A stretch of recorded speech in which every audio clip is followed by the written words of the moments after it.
बाबर में ऐसा क्या है कि आप बाबर का मोह नहीं छोड़ पा रहे? बाबर के नाम पर मस्जिद बनाने की जरूरत पड़ी? अल्लाह के नाम कम है क्या? अल्लाह के नाम पर मस्जिद नहीं बना सकते? इसीलिए उत्तर प्रदेश के मुख्यमंत्री योगी आदित्यनाथ ने ठीक कहा कि कयामत से कयामत तक इंतजार करते रहना, वो दिन नहीं आएगा कि बाबरी मस्जिद फिर से खड़ी हो इस भारत में। और जो लोग अभी सपना देख रहे हैं बाबरी ढांचे का, तो उनको हम भी ये बता देना चाहते हैं कि कयामत का दिन कभी नहीं आने वाला है और कभी नहीं आएगा। हिंदुस्तान में कायदे से रहना सीखो, कायदे से रहना सीखो। यहां का कानून मानो, कानून मानोगे, कायदे से रहोगे तो फायदे में रहोगे। बात कहते हैं योगी जी कि कायदे में रहोगे तो फायदे में रहोगे।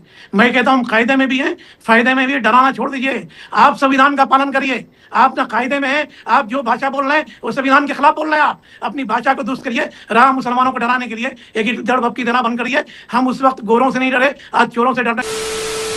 जय श्री राम दोस्तों, एक वापस से नए डिबेट वीडियो में आप सभी का स्वागत करता हूं। मेरा नाम है गौरव और आप देख रहे हो गोलू रिएक्शन टीवी। तो दोस्तों, वरिष्ठ पत्रकार अमिताभ अग्निहोत्री जी के राष्ट्रवाणी चैनल से एक और धमाकेदार डिबेट वीडियो लेके आ चुका हूं। दोस्तों, आज के वीडियो का टॉपिक है हुमायूं कबीर। जी हां दोस्तों, पश्चिम बंगाल में बाबरी मस्जिद का जो है निर्माण किया जा रहा है। दोस्तों, उसी को लेके जो है बवाल मचा हुआ है। हिंदू संगठनों ने और यहाँ तक कि जो है योगी आदित्यनाथ ने बोल दिया है कि बाबरी मस्जिद जो है कयामत तक नहीं बनने वाली और कायदे में रहोगे तो फायदे में रहोगे। इस तरह की बातें करते हुए नजर आ रहे हैं। और दोस्तों, आज की डिबेट में अमिताभ अग्निहोत्री जी ने देश का एक बहुत ही ज़बरदस्त टॉपिक को जो है छेड़ा है। जिस तरह से भारत के 10 राज्यों से जो है हिंदुओं के जो अल्पसंख्यक होने की जो खबरें आ रही हैं, उसको लेकर आज अमिताभ अग्निहोत्री जी ने बहुत ही ज़बरदस्त विश्लेषण किया है। तो इस वीडियो को अंत तक जरूर देखिएगा। चलिए दोस्तों, ज़्यादा देर न करते हुए डिबेट की ओर चलते हैं और मिलते हैं सीधे वीडियो के लास्ट में। ममता जी ने कहा कि हुमायूं जो है भाजपा का चेला है। अगर भाजपा का चेला था तो पहले दिन जब इसने कहा था कि हम मस्जिद बनाएंगे, आज से कई महीने पहले, तभी इसके 20 लाठी मार के तत्काल प्रभाव से इसको एनएसए लगा के अंदर कर देती भाजपा। अगर भाजपा का चेला है तो भाजपा क्या कर लेती? कुछ नहीं ना। बंगाल में तो आपकी हुकूमत है, आप अच्छे अच्छों को जेल भेजे दे रही हो ममता जी, लेकिन इसे तू जलेबी भेज रही हो। करी जा बेटा हुमायूं, और जोर से चिल्ला। ये भी तो देश देख रहा है मुफ्ती साहब। और दूसरा मेरा एक प्रश्न, मुस्लिम पर्सनल लॉ बोर्ड के सदर कहां हैं? अरशद मदनी साहब कहां हैं? बुजुर्ग ऐसे लोग कहां हैं? उनके गले में कोई समस्या है तो हाथ से लिख दे। अगर बोलने में समस्या तो हाथ से लिख दे। एएनआई को बुला के बाइट दे दे कि बाबरी के नाम पर हमको मस्जिद नहीं चाहिए, हमें मंजूर नहीं, ये इस्लाम के पक्ष में नहीं होगी, ये गैर इस्लामिक काम होगा। ऐसा कोई नहीं बोल रहा मुफ्ती साहब। संविधान ने इस देश में मस्जिद हो, मंदिर हो, गुरुद्वारा हो, चर्च हो, बनाने की इजाजत दी है। वो कौन सा नाम रखेगा, क्या नाम रखेगा, ये उसके ऊपर उसकी जिम्मेदारी, मर्जी है। देखिए, बाबरी मस्जिद की शहादत के बाद और सुप्रीम कोर्ट के वर्डिक्ट आने के बाद ये इशू खत्म हो गया। घरचे वो मामला फेथ के बुनियाद पर फैसला दिया गया था, उसके बावजूद मुसलमानों ने माना खत्म कर दिया। देखिए, भाजपा 2 तरीके से मुसलमानों को बदनाम करने की साजिश कर रही है। एक तो वोट कटवा करके, दूसरा जो है वोट बंटवा करके, दूसरा मुसलमानों के अंदर एक ऐसे चेहरे को खड़ा करना जिससे बदनामी हो। मैं कहता हूं कि 2019 में भाजपा ने क्यों टिकट दिया था हुमायूं कबीर को? 300 करोड़ रुपया का उसने डोनेशन जमा कर दिया। भाजपा को कानो कान खबर नहीं आई। अभी आप निपेंद्र मिश्रा के दिफा में बात कर गए कि निपेंद्र मिश्रा की क्या हैसियत थी गोली चलवाने की, मगर आप कभी कभी एक का पक्ष ले रहे हैं। भारत में आप भी एक पत्रकार बने हैं जो निष्पक्ष है। आज आपकी बात सही नहीं लगी, आप ये क्यों नहीं बोलते कि मुलायम सिंह को पद्म भूषण अवार्ड देने वाली कौन भाजपा की सरकार थी? जब गोली चलवाए राम भक्तों पे तो पद्म भूषण क्यों दिया गया? 2019 में उसको टिकट क्यों दिया गया? मैं कहता हूं कि भाजपा ये षड्यंत्र कर रही है। एक बात। दूसरी बात, कहते हैं योगी जी कि कायदे में रहोगे तो फायदे में रहोगे। मैं कहता हूं कायदे में भी हैं, फायदे में भी। डराना छोड़ दीजिए, आप संविधान का पालन करिए। आप ना कायदे में हैं, आप जो भाषा बोल रहे हैं वो संविधान के खिलाफ बोल रहे हैं। आप अपनी भाषा को दुरुस्त करिए। रहा मुसलमानों को डराने के लिए एक जड़ भपकी देना बंद करिए। हम उस वक्त गोरों से नहीं डरे, आज चोरों से डरने वाले नहीं है। एक बात याद रखिए। दूसरी बात, यही जब योगी पे अत्याचार हो रहा था, पार्लियामेंट में रो रहे थे, उस वक्त के स्पीकर समझा रहे थे। क्या हुआ खदीर पर, जिस पर रेप का इल्जाम लगाए, उसके घर को बिल्डोजर चला दिए? क्या हुआ? न्याय मिला। सुप्रीम कोर्ट ने कहा कि वो रेपिस्ट नहीं है। तो मैं कहता हूं योगी जी, आप कहते हैं आप कयामत तक जिंदा नहीं रहेंगे, मैं भी नहीं रहूंगा, आप भी नहीं रहेंगे, कयामत तक की ये भाषा। मुफ्ती साहब का मैं बहुत एहतराम करता हूं, उन्होंने नपेंद्र मिश्रा की बात कही, अखिलेश जी बोल गया है, लेकिन मेरे भी पास ऐसी समस्या है। ईश्वर ने ऐसा कुछ मेरे सॉफ्टवेयर डेवलप कर दिया है कि जाने कहां से जो चीज मैं नहीं भी बोलना चाहता वो मेरे दिमाग में आ जाती है। बोलो, नावेद को शायद याद हो या ना याद हो, जब अपर्णा सपा में थी, अब तो भाजपा में आ गई, मुलायम सिंह जी की छोटी बहू, प्रतीक की पत्नी। तो लखनऊ में चुनाव लड़ी विधानसभा का। मुफ्ती साहब आप भी सुन लो, हमेशा के लिए संकट कट जाएगा। दक्षिण में फिर आप सबको बताना कि तथ्य ये है, सच्चाई ये है, झूठ ना बोलो। तो नेताजी आए प्रचार करने, मेरी बात चेक कर लेना भैया, बाद में झूठ निकले तो तुरंत बताना गलत बोले थे, मैं तो स्मृति से बोल रहा हूं, आप लोग गूगल चेक कर लेना। नेताजी आए मंच पर यह पढ़ना के, और उन्होंने फिर बाकी क्या कहा वो छोड़ दीजिए। एक बात उन्होंने कही कि ये मुलायम, सुनिए मुफ्ती साहब, ये मुलायम सिंह थे, ये मुलायम सिंह थे जिनने अयोध्या में गोली चलवा दी, गोली चलवा दी, लेकिन मस्जिद को बचाया, मुसलमानों के लिए हमने गोली चलवाई। ये शब्द कहा, मुसलमानों के लिए हमने गोली चलवाई। उन्हें ये नहीं कहा नपेंद्र ने गोली चलवाई, महेंद्र ने गोली चलवाई, सुरेंद्र ने गोली चलवाई, बबलू ने गोली चलवाई, पिंटू ने गोली चलवाई, ननकू ने गोली चलवाई, ये नहीं कहा। उन्होंने कहा सारा क्रेडिट मुझे दो, ये मेरी छाती है कि हमने मुसलमानों के को खुश करने के लिए गोली चलवाई। मुफ्ती साहब, ये अल्लाह को याद करने का वक्त है नहीं। अब इसके बाद नपेंद्र मिश्रा, महेंद्र मिश्रा कहां लग रहे, कहां लग रहे? और क्या ये बात आप नहीं जानते, कि हम नहीं जानते, कि नावेद नहीं, कि यतीमा नहीं, कि रत्नाकर नहीं, कौन नहीं जानता कि अयोध्या में को लेकर कोई छोटे से छोटा फैसला भी कोई बाबू नहीं ले सकता। आप लोग कहां भटक रहे हो जंगल? अगर ईमानदारी से पूछो तो पंजाब में भी सिख माइनॉरिटी है और जम्मू कश्मीर में भी मुसलमान माइनॉरिटी है। इससे बड़ा मजाक दुनिया में कहीं हो सकता क्या है? अलीगढ़ में भी मुसलमान माइनॉरिटी है, रामपुर में भी मुसलमान माइनॉरिटी है जहां 62% है, संभल में जहां 68% है मुसलमान, वहां भी माइनॉरिटी है। नहीं, एक बार इस बात का भी ऑपरेशन हो जाना चाहिए कि नहीं हो जाना चाहिए?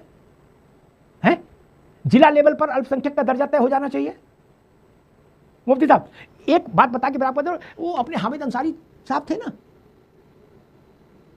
उपराष्ट्रपति रहे बाद में, जब वो अल्पसंख्यक आयोग के अध्यक्ष थे, बहुत पुरानी बात बता रहा हूं, तो मैं उनसे मिले, उनका इंटरव्यू किया। नवेद भाई आप भी सुन लो, मैंने उनसे कहा कि आप एक सुझाव क्यों नहीं देते कि डिस्ट्रिक्ट वाइज माइनॉरिटी तय होना चाहिए? तो बोले आप किसी बात कर रहे हो, आप मरवा दोगे मुझको। मैंने कहा आपको तो डरना ही नहीं चाहिए, आप किनके रिश्तेदार हो तो आपको पता ही है, गाजीपुर। मुफ्ती साहब क्या ये सच नहीं है कि इस बार एक बार ऑपरेशन हो जाए, कैंची चल जानी चाहिए? देश के 10 राज्यों में हिंदू माइनॉरिटी हो गया है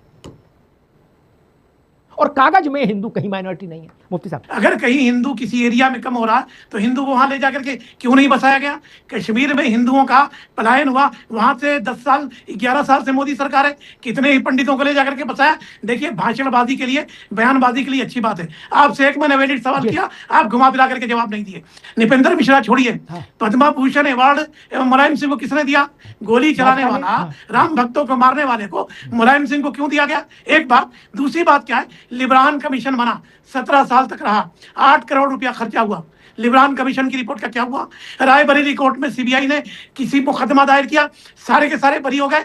एक धक्का और दो, बाबरी मस्जिद तोड़ दो, एडवाणी के कंधे पर, एडवाणी जी के कंधे पर कौन चल रहा था? तो किसके साथ न्याय हुआ, किसके साथ न्याय नहीं हुआ? मैं कहता हूं कि आप कह रहे हैं कि कयामत तक, बिल्कुल कयामत तक बाबरी मस्जिद का जिक्र रहेगा सुप्रीम कोर्ट के वर्डिक्ट में। हम नहीं रहे, आप नहीं रहे, आने वाली नस्लों को भी मालूम होगा कि फैसला कैसे किया गया और किस तरह से किया। मैं कहता हूं कि चोल राजाओं ने कितनी मंदिर गिराई, बोध गया, बोध बिहार को किसने मिटाया, राजा हर्ष ने कितनी मंदिरें तोड़ी, इन सब पर चर्चा करने की जरूरत है। मुगल लुटेरे थे, मुगल लूटने आए थे, बाबर लौंडे बाज था, ये भी मैं आपके चैनल पर कहता हूं। बाबर की मां मंगोली थी, बाबर से मुसलमानों का कोई रिश्ता नहीं, ना हम बाहर से आए थे, यहीं कहे, यहीं मरेंगे, यहीं मिटेंगे, मुफ्ती साहब अपने देश में दफन। बाबर, हुमायूं, जहांगीर मंजूर नहीं होंगे। कल बिन कासिम के नाम पर मस्जिद बनाओगे, नादिर शाह के नाम पर मस्जिद बनाओगे, खिलजी के नाम पर मस्जिद बनाओगे, बोले हमारे चचा जाट भाई थे, ये नहीं चलेगा। हिंदी में समझना पड़ेगा, ये नहीं स्वीकार्य होगा देश को। हो गया जब तक होना था, वक्त वो बदलता है, ये बदला हुआ वक्त है। एक नहीं, 10 नहीं, 100 मस्जिद बनाओ, कोई ऐतराज नहीं। लेकिन कल कोई हुमायूं कबीर जैसा सिरफरा आ जाए और कहे हम नादिर शाह के नाम पर मस्जिद बनाएंगे और मौलानाओं के मुंह में दही जम जाए, तो हमको तो बोलना पड़ेगा ना मुफ्ती साहब। हम नादिर शाह कत्ले गाम का सबसे बड़ा दरिंदा, उसके नाम पर मस्जिद मंजूर कर लेंगे हिंदुस्तान में? क्या हमसे कहा जाएगा कि अरे क्यों भाई, मस्जिद बनाने की छूट है, नाम रखने की भी छूट है? ऐसी छूट नहीं है। मुझे पता नहीं कानून में क्या लिखा है, लेकिन कोई चीज राष्ट्र का के आत्मसम्मान का विषय भी होता है क्या, और ये छूट दी नहीं जा सकती, किसी सूरत में नहीं दी जा सकती। इस देश में जनसंख्या का असंतुलन राष्ट्रीय सुरक्षा के लिए गंभीर संकट पैदा करेगा। मेरी बात लिख लीजिए, ये अलार्मिंग सिचुएशन है कि हिंदुस्तान के 10 सूबों में हिंदू माइनॉरिटी में है, और उससे भी ज़्यादा अलार्मिंग सिचुएशन ये कि भारत के जो इंटरनेशनल बॉर्डर हैं वहाँ पर जो गांव बसे हैं वहाँ पर मुसलमानों की ग्रोथ जो है पॉपुलेशन की वो 50% ऑन एन एवरेज जा रही है। इतनी ग्रोथ देश में कहीं नहीं किसी की। कुछ तो चक्कर है। एक सीरियल आता है जिसमें वो कहते हैं कुछ तो चक्कर है, पता कब, कुछ तो चक्कर है मित्र।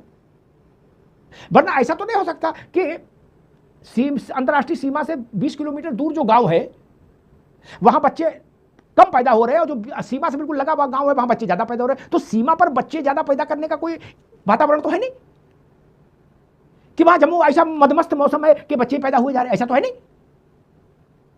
सीमा के पास के गांव तो मुश्किलात में होते हैं। नावेद भाई मेरी बात सहमत होंगे? वहां तो जिंदगी ही तंगहाल होती है, और तंगहाल जिंदगी में किसको बच्चा सूझेगा?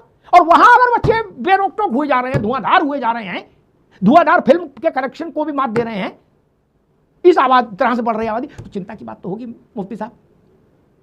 ये चिंता देश की है। जनसंख्या का असंतुलन जहां जहां हुआ वहां का इतिहास बदला, भूगोल बदला तो इतिहास बदला। फारस, ईरान कैसे हो गया? और एक नई बात बता दूं नावेद भाई, शायद आपको पता हो, ये जो खमैनी है ना वहां ईरान वाले जिले इलाही, इनके पुरखे यूपी से ही गए थे। मैं तो देख के जान गया था इनकी शक्ल सूरत के ये यहीं से गए होंगे। क्या यूपी के हैं जो इंटरनेशनल बवाल में हैं? ये सोचिए, फारस तो मुसलमानों का देश नहीं था ना। वहां की सभ्यता, वहां की संस्कृति, वहां का इतिहास सब कुछ गड्ढे में डाल दिया गया और एक नया इस्लामिक राज्य क्रिएट कर दिया गया, सिर्फ इसलिए जनसंख्या का असंतुलन हुआ, देश का नाम पता गुम हो गया। झारखंड के कई इलाके ऐसे हैं जहां के स्कूलों में इतवार की जगह शुक्रवार की छुट्टी होने लगी। क्यों? वहां के लोकल लोगों ने बाध्य कर दिया स्कूलों को, बोले नहीं तो आग लगा देंगे स्कूल में, शुक्र की छुट्टी करो, जुमे की। ये चिंता की बात नहीं है क्या? सोचना होगा। स्कूल की छुट्टी मजहब से तय होगी और जबरदस्ती कराई जाएगी।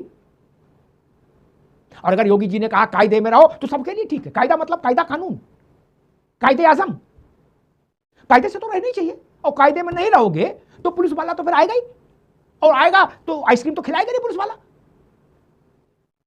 पिछवाड़ा ही लाल करेगा। सब पर लागू है, इसमें क्या दुखी होने की बात? कायदे में रहो तो फायदे में रहो। धन्यवाद। मजा आया। खत्म, bye bye, tata, good bye, गया। तो दोस्तों वीडियो हो चुका है समाप्त, और यहाँ तक वीडियो देखने के लिए आप सभी का धन्यवाद करते हैं। आप सभी से रिक्वेस्ट है, यदि हमारे चैनल पे पहली बार विजिट कर रहे हैं और अमिताभ अग्निहोत्री जी की डिबेट देखना पसंद करते हैं तो हमारे चैनल को सब्सक्राइब करना ना भूलिएगा, साथ ही साथ बेल वाला आइकन प्रेस जरूर करिएगा। चलिए दोस्तों, आज के वीडियो की बात कर लेते हैं। दोस्तों वीडियो में आप लोगों ने देखा किस तरह से आज जो है अमिताभ अग्निहोत्री जी ने बहुत ही ज़बरदस्त टॉपिक लेके आए, और जिस तरह से जो है बाबरी मस्जिद बनाने की जो बात हो रही है उसको लेकर जो है अब बहुत ज़्यादा बवाल होने की संभावना बढ़ गई है।